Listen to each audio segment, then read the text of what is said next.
Ghairi simuoi tena, kwa sababu huyu mtu sasa ameonekana ni mtu ambaye amefanya uasherati nje na makubaliano yetu ya kuoana hapo baadaye.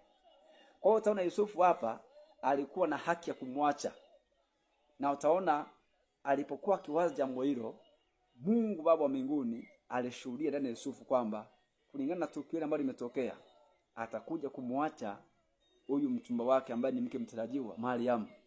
Ndipo sasa Mungu anaachilia ufunuo wa maono juu ya Yusufu kwenye mstari wa 20. Basi alipokuwa akifikiri hayo, tazama, malaika wa Bwana alimtokea katika ndoto akisema, Yusufu mwana wa Daudi, usihofu kumchukua Mariamu mkeo. Haleluya! Maana mimba yake ni kwa uwezo wa Roho Mtakatifu, naye atazaa mwana, nao utamwita jina lake Yesu, maana yeye ndiye atakayewaokoa watu wake na dhambi zao. Unaona, ili jambo la kumwacha Mariamu, Mungu hata alikumchukiza. Maana kama angelimwacha Mariamu, Yusufu kama angelimwacha Mariamu kile kipindi cha uchumba pale, isingelikuwa dhambi kwa Yusufu, ingelikuwa inaruhusiwa kabisa. Sasa hiyo ndio Yesu akasema, isipokuwa kwa habari ya uasherati. Uasherati ni wachumba ambao bado hawajagusana miili yao. Ikionekana kijana na binti mwingine, ikionekana binti na kijana mwingine, inaruhusiwa kabisa ule uchumba kuvunjika, kwa sababu pale bado hawajaingia kwenye maagano ya ndoa. Bwana Yesu asifiwe. Sasa jambo hili kwa habari ya uasherati limekuwa likiwapoteza watu wengi sana. Ndoa nyingi za warokole zimevunjika, ndoa nyingi za Wakristo zimevunjika, na viongozi wengine wamesimama madhabahuni kabisa kuzungumza na kanisa kwamba kama mke wako akikamatwa na mume mwingine, basi mimi kama mchungaji, mimi kama fulani nitakuozesha mtu mwingine. Hili jambo sio kweli. Sio kweli kabisa. Liko nje na maandiko.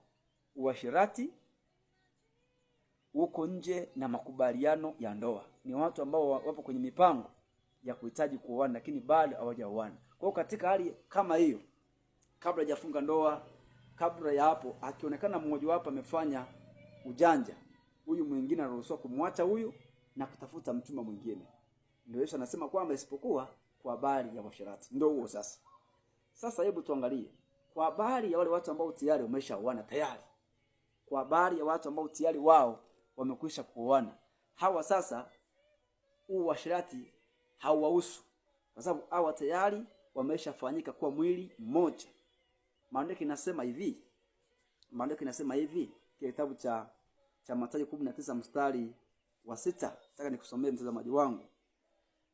Kwenye mstari wa 5 akasema, kwa sababu hiyo sasa mtu atamwacha baba yake na mamaye, ataambatana na mkewe, na hao wawili watakuwa mwili mmoja. Hata umekuwa si wawili tena, bali mwili mmoja. Basi aliyowaunganisha Mungu, mwanadamu asiwatenganishe. Aliyowaunganisha Mungu, mwanadamu asiwatenganishe. Ukishaolewa kijana, ukishaolewa binti, kijana ukashaoa, hakuna kutenganishwa tena. Bwana Yesu asifiwe sana. Amwachani tena kwa mara nyingine. Hapo kitu ambacho kinawatenganisha kwa mujibu wa maandiko matakatifu ni kifo.